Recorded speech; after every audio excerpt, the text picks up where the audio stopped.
Hola, muchas gracias por conectarse y le agradezco mucho al Proyecto 2020 por la invitación. Yo soy Ale Ortiz, soy divulgadora de la ciencia y un tema que me gusta mucho es el de las plantas, en particular el de los sentidos de las plantas. Esto es raro, bueno, puede ser raro porque pensamos muchas veces que las plantas son seres que nada más están ahí, ¿no? Pegadas al suelo, que les suceden cosas, que no tienen mucha opción sobre lo que les sucede. Pero esto no es así tal cual. Las plantas también responden al ambiente de maneras que son pertinentes, o sea, también como los animales, pues las plantas no nada más están reaccionando. Esto ha llevado a que científicos incluso digan que las plantas tienen cognición, lo cual ciertamente es controversial, así que para no clavarme en eso, les voy a platicar mejor sobre algunas cosas que sí sabemos sobre las capacidades de percepción de las plantas. Esto es algunas cosas sobre su olfato, oído, tacto, memoria, aprendizaje e incluso entrenamiento. Todo esto que les acabo de decir, las plantas lo logran sin la necesidad de cerebro ni de sistema nervioso. Entonces nosotros tendemos a pensar, nosotros los humanos, que tener un cerebro es la única y la mejor manera de estar al tanto del exterior y de tener una respuesta pertinente a lo que sucede. Pero el cerebro, como cualquier otro órgano, cumple con una función que puede ser realizada por una diversidad de estrategias muy distintas. La evolución ha traído estas estrategias. Las plantas entonces, al tener la característica de estar enraizadas al suelo, no pueden huir de peligros, no pueden perseguir su comida, no pueden desplazarse hacia la sombrita o hacia el solecito, lo cual las ha llevado a desarrollar extraordinarias adaptaciones de sensibilidad y percepción hacia lo que les rodea. Pues a pesar de que tienen esta movilidad muy limitada, sí se defienden, sí se alimentan y en general, como cualquier otro ser vivo, procuran su bienestar. Pero bueno, para que nosotros los humanos, a pesar de toda la conciencia que poseemos, logremos comprender que las plantas también son seres sensibles, necesitamos un poquito de flexibilidad en el entendimiento de varios conceptos. Por ejemplo, en el entendimiento de lo que consideramos olfato. Si pensamos en el olfato como la percepción de moléculas en el aire y la respuesta adecuada a estas moléculas en el aire, entonces las plantas sí que lo tienen. De hecho, así es como se comunican para diversas funciones importantes, como por ejemplo la maduración de sus frutos. Esta maduración se logra a través de un gas. Entonces, un fruto maduro comienza a sacar este gas y los frutos a su alrededor lo huelen, o sea, lo captan y de esa manera empiezan a madurar también. Esa es la razón de que un plátano maduro comienza a madurar a otros plátanos cuando se les pone junto o a cualquier otra fruta, como por ejemplo un aguacate que queramos que se madure. Y con el oído ocurre algo similar, pues algunas plantas han mostrado respuesta a ciertas vibraciones sin necesidad de tener orejas.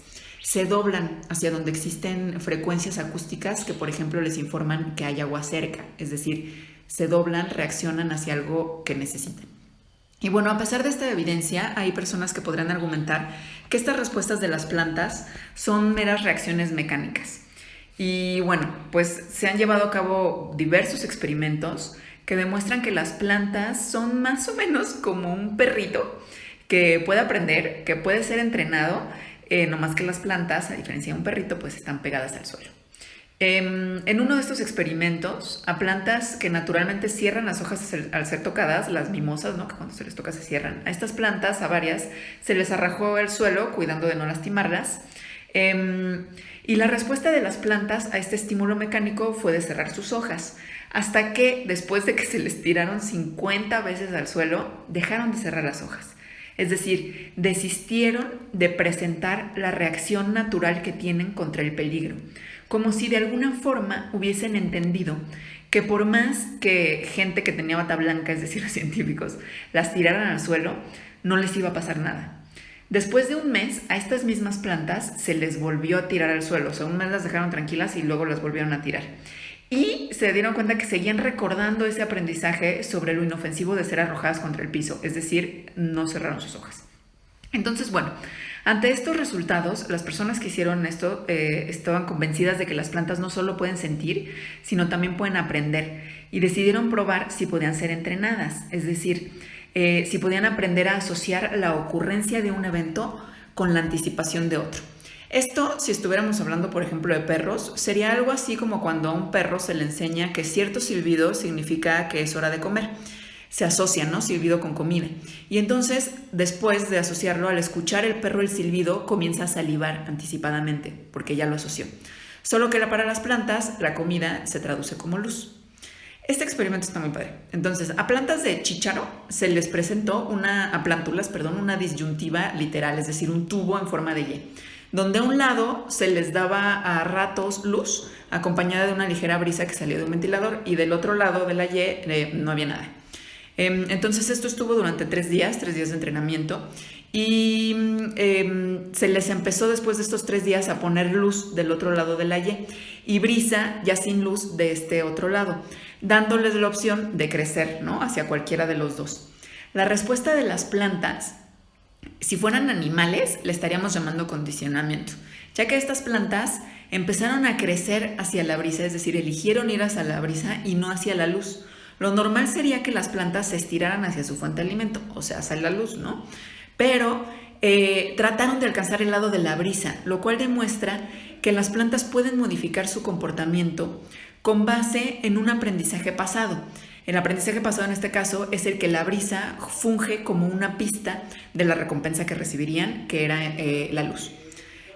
Bueno, como estos experimentos hay muchos otros que muestran que las plantas son algo más que seres inmóviles que no tienen capacidad de respuesta. No es así. Las plantas son seres complejos como nosotros, como los animales, que a pesar de no tener órganos especializados para los sentidos, es decir, orejas, nariz, etc., logran tener percepción de los mismos estímulos que los animales. Todavía no se sabe exactamente cómo es que lo hacen, ¿no? Por no tener estos órganos, pero se cree que es gracias a mecanismos celulares que captan los estímulos. O sea que las plantas lo hacen de una manera mucho más sencilla que nosotros los animales, no necesitan de órganos especializados. Y bueno, eso es todo lo que les iba a platicar por hoy. Muchas gracias por estar aquí, por ser parte del proyecto 2020 y espero que hayan disfrutado pues de esta breve charla. Tengo un podcast que se llama Mandarax, donde pueden escuchar un capítulo donde platico con mucho más detalle sobre esto de los sentidos de las plantas. El capítulo se llama Háblele a su planta. Y pues de nuevo muchas gracias. Espero que les haya despertado mucho interés y dudas todo esto. Bye.